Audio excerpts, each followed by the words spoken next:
नमस्ते दोस्तों, मैं विजय ठक्कर और आप सबका स्वागत करता हूं हमारे एक नए वीकली एनालिसिस वाले वीडियो में। आज के वीडियो में हम लोग देखेंगे कि लास्ट वीक में मार्केट में क्या हुआ और आने वाले डेज में मार्केट में क्या हो सकता है, कौन से सेक्टर पे हमें ध्यान देना चाहिए और कौन से सेक्टर अभी लास्ट वीक में मार्केट में अच्छे चले, कौन से सेक्टर वीक है वो देखेंगे। और इन द लास्ट में आज आप लोगों के साथ एक ऐसा स्टॉक शेयर करने वाला हूँ ना, जिसने अपनी जर्नी अपने बॉटम से शुरू की थी और अभी तक वो ऑलमोस्ट 5x हो गया है और अभी जाके वो अपने 13 साल के बाद का एक ब्रेक करने वाला है। मतलब जो पहले उसने 13 साल पहले एक हाई बनाया था, वो अब जाके वो ब्रेक करने वाला है। और आप ये स्टॉक का जो केस स्टडी है वो आप इस तरीके से देखिए कि मैं आप लोगों को यहाँ पे ये समझाने की कोशिश कर रहा हूँ कि एक मल्टी ईयर ब्रेकआउट जो स्टॉक होता है ना, उसकी शुरुआत कहीं ना कहीं बॉटम से होती है और वो बॉटम में हम लोगों को कौन सी चीज़ों पे ध्यान देना चाहिए, आज के ये एग्जाम्पल में वो बहुत परफेक्टली मैच होता है। और इसके बारे में हम लोग लास्ट में बात करेंगे, बट उससे पहले हम लोग देखते हैं कि भाई लास्ट वीक में मार्केट में क्या हुआ। तो देखो, वैसे तो अगर हम लोग सिर्फ मार्केट की बात करें तो लास्ट वीक में मार्केट में कुछ खास हुआ नहीं। आप ऐसा बोल सकते हो कि मार्केट एक अपने रेजिस्टेंस के पास ओपन हुआ, 3 दिन मार्केट वहीं पे था और लास्ट वीक के 2 दिन में मार्केट अच्छा खासा गिरा। और लास्ट वीक में एक और बहुत ख़राब चीज़ हुई हमारे इंडिया में। 12 जून में जो हमारा एयर इंडिया का प्लेन था वो अहमदाबाद में क्रैश हो गया। वो एक बहुत ख़राब न्यूज़ थी हमारे इंडिया के लिए और उस दिन भी हमारा मार्केट थोड़ा बहुत गिरा था। बट उसके अगले ही दिन, मतलब जिस दिन 12 जून को हमारा मार्केट क्लोज़ हुआ, इवनिंग में हम लोगों को ये पता चला कि भाई ईरान और जो इज़राइल है उनकी वॉर हो रही है और because of this war conflict, ये इशू के वजह से फ्राइडे को हमारा मार्केट गैप डाउन खुला था। और फिर गैप डाउन तो खुला बट वो वापस नीचे गया नहीं। But yes, Friday market close के बाद भी कंटिन्यूसली न्यूज़ आ रही है कि वो दोनों कंट्री में जो है ईरान और इज़राइल में अभी भी इशू चल रहे हैं और ये इशू कितना बढ़ेंगे कितना नहीं बढ़ेंगे फ्रेंडली, उसके बारे में तो मुझे कुछ पता नहीं है। बट येस, ये मार्केट के लिए एक कंसर्न है। तो चलो, विदाउट वेस्टिंग टाइम हम लोग अभी एक बार पहले चार्ट में जाके देखते हैं कि लास्ट वीक में एग्जैक्टली मार्केट में हुआ क्या है। तो देखो, अभी आप लोग जो चार्ट देख रहे हो ये निफ्टी का मंथली टाइम फ्रेम का चार्ट है। अभी यहाँ पे तो हम लोग कुछ ज़्यादा बोल नहीं सकते, अभी हम लोग जून के मिड वीक मतलब मिड मंथ में है। यहाँ पे जो कैंडल अभी बन रहा है वो ऊपर से रिजेक्ट हो रहा है। वैसे मार्केट ने लास्ट 3 महीने में, आप बोल सकते हो कि अप्रैल में भले बहुत ज़्यादा वॉलेटिलिटी थी, but over on closing basis पे लास्ट 3 महीने में मार्केट ने ऑलमोस्ट 21,900 से 25,200 तक का जो एक रैली है वो दिया है। तो ऑब्वियसली थोड़ा बहुत मार्केट में करेक्शन या टाइम करेक्शन आ सकता है। अब देखो, वीकली टाइम फ्रेम पे एक बात तो बहुत क्लियर है कि मार्केट जो पहले डाउन ट्रेंड में चल रहा था वो अभी मार्केट अप ट्रेंड में आया है। और यहाँ पे आप देख भी सकते हो कि एक अच्छी रैली के बाद अभी मार्केट पिछले कुछ हफ्तों से यहाँ पे कंसोलिडेट कर रहा है। अगर मैं अपसाइड के रेजिस्टेंस की बात करूँ तो वो 25,116 है। जो हम लोगों को ये वीक की शुरुआत में हम लोगों को लगा था कि मार्केट ने क्रॉस कर लिया है, बट सैडली वापस से मार्केट नीचे आ गया। अगर मैं मार्केट के सपोर्ट की बात करूं तो वही वीक के कैंडल की, ये जो कैंडल है ना, वो हमारे इंडिया पाकिस्तान का सीज फायर की न्यूज़ के बाद वाला कैंडल है, वो हफ्ते का कैंडल है बेसिकली। तो अभी हमारा जो निफ्टी है वो ये रेंज में स्टक हो गया है 25,116 से लेके 24,378। अगर आप यहाँ पे फिबोनाची रिट्रेसमेंट लगाते हो जो मार्केट ने रिसेंटली रैली ली है उसके लेवल पे, तो आप लोगों को एक चीज़ रियलाइज़ होगी कि पहला जो सपोर्ट है वो है 24,400, दूसरा जो सपोर्ट है 38.20% रिट्रेसमेंट का विच इज़ 23,899 और 50% रिट्रेसमेंट है 23,490। तो देखो, मेरा पर्सनल व्यू मार्केट को लेकर तो ये है कि मार्केट का ट्रेंड अभी पॉजिटिव है। तो अगर यहाँ पे करेक्शन का चांसेस हम लोगों को दिखता है तो एक अच्छी बाइंग अपॉर्चुनिटी देखनी चाहिए। ये मेरा पर्सनल व्यू है, मैं आप लोगों को ऐसा नहीं बोल रहा हूँ कि आप लोगों को करना चाहिए, और मेरा व्यू रॉन्ग भी जा सकता है। अगर आप लोग बैंक निफ्टी का चार्ट देखोगे, ये मंथली का चार्ट है। अगर आप वीकली का चार्ट देखोगे तो बैंक निफ्टी कंपैरेटिवली निफ्टी अगर आप देखोगे ना, तो बैंक निफ्टी ये ज़्यादा स्ट्रॉन्ग है निफ्टी के। वो मैं ऐसा क्यों बोल रहा हूँ, क्योंकि निफ्टी का ऑल टाइम हाई है 26,277, जबकि बैंक निफ्टी अपने ऑल टाइम हाई को हिट करके अभी वहीं पे चल रही है। बैंक निफ्टी ने अभी रिसेंटली 57,049 का हाई मारा था और इसी से हम लोगों को ये समझ में आ रहा है कि बैंक निफ्टी मार्केट से ज़्यादा स्ट्रांग है। अब देखो, अगर हम लोग सेक्टर्स की बात करें तो लास्ट वीक में आईटी सेक्टर एक आउट परफॉर्मर था, हेल्थ केयर, फार्मा, ये सारे आउट परफॉर्मिंग थे। देखो, ये आईटी, हेल्थ केयर और फार्मा है ना, ये बहुत सिंपल कंजर्वेटिव सेक्टर है। अगर मार्केट अंडर परफॉर्म करेगा तो ये परफॉर्म करने लगेंगे और अगर मार्केट परफॉर्म करेगा तो ये थोड़ा साइड में चले जाते हैं। अगर लास्ट वीक में वीक सेक्टर की बात करें तो रियलिटी, पीएसयू बैंक, एफएमसीजी, अगर आप ध्यान दो तो रियलिटी सेक्टर इससे पहले वाले हफ्ते में बहुत अच्छा परफॉर्म कर चुका था। तो खैर, सेक्टर के हिसाब से अगर मैं आप लोगों को बोलूं तो मेरे लिए अभी भी फाइनेंशियल सर्विसेज वाला जो सेक्टर है वो ज़्यादा स्ट्रॉन्ग है। बहुत सारे ऐसे एनबीएफसी स्ट्रॉन्ग है और बहुत सारे ऐसे फाइनेंस वाले स्ट्रॉन्ग स्टॉक है जो अभी भी अच्छे स्ट्रॉन्ग है मार्केट में। और मार्केट का एक थोड़ा टेम्पररी करेक्शन ख़त्म हो जाएगा तो मुझे लगता है वापस से मार्केट के लीडर वही बन सकते हैं। अगर हम लोग अदर फैक्टर की बात करें तो देखो, यहाँ पे कुछ ज़्यादा बोलने जैसा है नहीं। एफआईएस ने 2 दिन बाय किया था और 3 दिन एफआईएस की सेलिंग हुई है। यहाँ पे हम लोगों को ध्यान देने वाली ये बात है कि बिकॉज ऑफ दिस वॉर जो अभी इजराइल और ईरान के बीच में चल रहा है, उसके वजह से क्रूड ऑयल का प्राइस बढ़ा है। लास्ट वीक में इसका प्राइस था ऑलमोस्ट $61 के आसपास।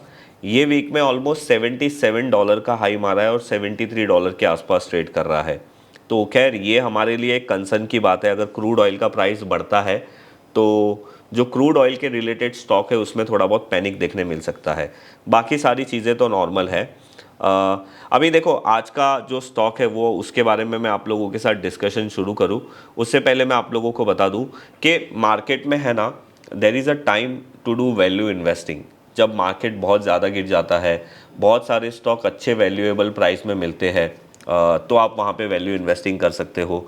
जो मेथड को मैं फॉलो करता हूँ वो है मोमेंटम इन्वेस्टिंग, या आप बोल सकते हो कि मोमेंटम ट्रेडिंग। वो कब होगा मार्केट में? जब मार्केट में एक प्रॉपर मोमेंटम होगा, मार्केट में एक प्रॉपर डायरेक्शन होगा। और यही टाइम पे मेरा जो एक मेथड है स्विंग ट्रेडिंग का, वो बेस्ड है डाउ थियरी के ऊपर। मतलब अगर एक stock higher high higher low बनाते जा रहा है तो मैं उसके अंदर एक प्रॉपर स्विंग ट्रेडिंग कर सकता हूँ। तो उसके रिलेटेड अभी हमने 6 जुलाई को एक स्विंग ट्रेडिंग का वेबिनार रखा है। तो अगर आप लोगों को वो वेबिनार में ज्वाइन होना है तो उसके लिंक मैं नीचे डिस्क्रिप्शन में दे दूंगा। बेसिकली ये वेबिनार में जो ये मेथड है स्विंग ट्रेडिंग की, मैं उसके बारे में एक्सप्लेन करने वाला हूँ। मैं आप लोगों को पूरा लॉजिक बताऊंगा कि ये स्विंग ट्रेडिंग की मेथड क्या है, इसमें कैसे स्टॉक सिलेक्शन करते हैं, कैसे आपको एंट्री एग्जिट प्लान करनी चाहिए। और स्विंग ट्रेडिंग में सबसे ज़्यादा इंपॉर्टेंट होता है रिस्क टू रिवॉर्ड रेशियो। तो वो आपको क्या रखना चाहिए, कैसे करना चाहिए, कौन से स्टॉक में कब तक स्विंग ट्रेडिंग करना चाहिए और कब उसमें नहीं करना चाहिए, ये सारी चीज़ें मैं आप लोगों को बताने वाला हूँ। तो अगर आप लोगों को इसके बारे में डिटेल में समझना है तो मेरा 6 जुलाई को जो स्विंग ट्रेडिंग का वेबिनार आने वाला है, आप उसके लिए रजिस्ट्रेशन कर सकते हो। उसकी लिंक मैं नीचे डिस्क्रिप्शन में दे दूंगा। अब आते हैं हम हमारे आज के ये स्टॉक के ऊपर। अभी देखो, जो आज मैं आप लोगों के साथ स्टॉक का मतलब एक तरीके से आप केस स्टडी बोल सकते हो, वो मैं शेयर करने वाला हूँ, वो है वोकार्ड के बारे में। मुझे याद है मैंने कुछ हफ्तों नहीं, एक्चुअली कुछ महीने पहले वोकार्ड के बारे में, यही इनवर्स हेड एंड शोल्डर के ब्रेकआउट के बारे में अपने संडे वाले वीडियो में बोला भी था। और वो टाइम पे ये स्टॉक का प्राइस चल रहा था 280 के आसपास। अगर आपको वो वीडियो देखना है तो उसकी लिंक मैं यहाँ पे डाल दूंगा। अब यहाँ पे देखो, वहाँ पे मैंने आप लोगों को क्या बोला था। वहाँ पे मैंने आप लोगों को ये बताया था कि कभी भी हम लोगों को किसी भी चार्ट पैटर्न को या किसी भी कैंडलस्टिक पैटर्न को उसकी एक इम्पॉर्टेंट जगह पे हम लोगों को ज़्यादा इंपॉर्टेंस देना चाहिए कंपेयर टू वो कहीं भी ओपन हो रहा है। तो मैंने बहुत देखा है, बहुत सारे लोग हैं ना, ये इनवर्स हेड एंड शोल्डर जो पैटर्न है मैं आप लोगों को बताता हूँ। वो बेसिकली क्या है कि अगर कोई स्टॉक डाउन ट्रेंड में चल रहा है और नीचे एक ऐसा inverse head and shoulder pattern बनता है, तो इसका मतलब ये है कि ये स्टॉक का जो डाउन ट्रेंड था वो ख़त्म हो गया है और अभी स्टॉक ऊपर जाने वाला है। मतलब ये एक तरीके से एक रिवर्सल पैटर्न है। बट बहुत सारे लोग हैं ना, इसको अप ट्रेंड में, मतलब जो स्टॉक अप ट्रेंड में चल रहा है वहाँ पे भी यूज़ करते हैं।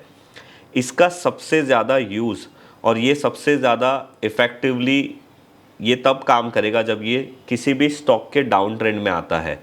तो ये स्टॉक में वही हुआ था। ये स्टॉक 2013 में इसने हाई बनाया था 1998 का।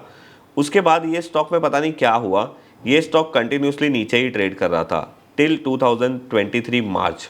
और यहाँ पे देखो, यहाँ पे उसने एक छोटा inverse head and shoulder pattern बनाया था। अभी ये मंथली टाइम फ्रेम का चार्ट है, अगर मैं आप लोगों को वीकली में दिखाऊंगा तो ज़्यादा क्लियर दिखेगा। और उसके बाद इसने यहाँ पे, मैं एक बार के लिए यहाँ पे वॉल्यूम हाइड कर दूंगा, तो यहाँ पे देखना, एक तो यहाँ पे क्या अच्छी चीज़ हुई थी कि इसने inverse head and shoulder breakout किया। दूसरी यहाँ पे क्या पॉजिटिव चीज़ हुई कि इसने जो ब्रेकआउट किया उसका जो कैंडल था वो भी किंग कैंडल था। अभी किंग कैंडल का इंपॉर्टेंस क्यों होता है, ये एक तरीके से माराबुजू ग्रीन कैंडल है, उसे मैं किंग कैंडल बोलता हूँ। ये आप लोगों को ये दिखाता है कि भाई ये स्टॉक में जो बायर है ना वो बड़े स्ट्रॉन्ग बायर है। अभी मैं अगर आप लोगों को यहाँ पे वॉल्यूम दिखाऊंगा तो आप देखना वहाँ पे वॉल्यूम भी बहुत ज़्यादा हुआ था। तो ये क्लियर इंडिकेट करता है कि ये स्टॉक में कोई बड़े या फिर स्मार्ट प्लेयर एंटर हुए हैं। अब देखो, खैर वो तो मैंने आप लोगों को वहाँ पे बताया था।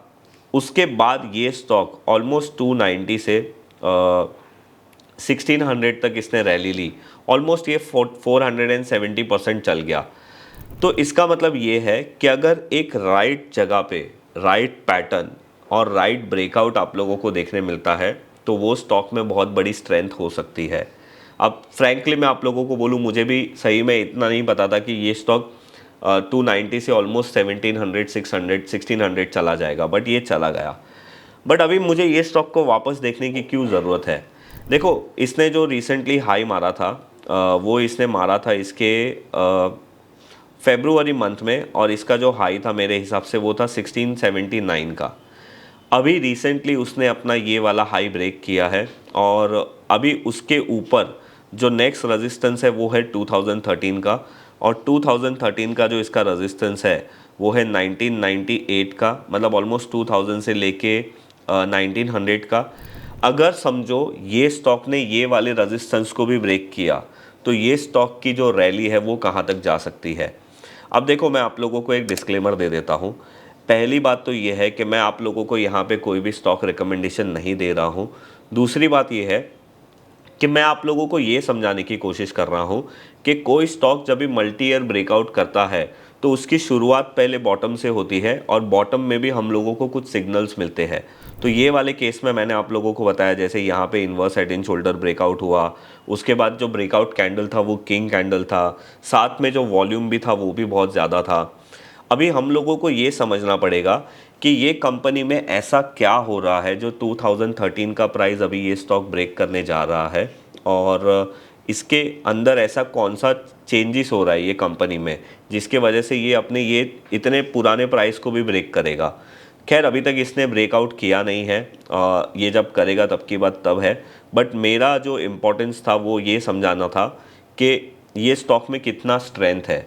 और देखो, और एक यहाँ पे चीज़ हुई थी, ये स्टॉक ने वीकली में गैप भी किया था। अब जनरली मैंने इसके ऊपर भी एक वीडियो बनाया है। अब जनरली हम लोगों को डेली टाइम फ्रेम पे गैप डाउन गैप अप बहुत देखने मिलते हैं, बट अगर आप लोगों को किसी स्टॉक में गैप दिखता है वो भी वीकली और मंथली टाइम फ्रेम पे, खैर मंथली टाइम फ्रेम पे तो बहुत ही रेयर होते हैं, और ये एक्चुअली ये मंथली है, मंथली टाइम फ्रेम पे तो बहुत रेयर होते हैं, वीकली टाइम फ्रेम पर फिर भी आप लोगों को कभी ना कभी दिख जाएगा। और ये स्टॉक ने तो मंथली में गैप किया था, तो this is a very big thing. तो मुझे ये नहीं पता है कि ये स्टॉक में फंडामेंटली ऐसा क्या चेंज हो रहा है जिसके वजह से ये सारी डेवलपमेंट ये प्राइस में हुई है।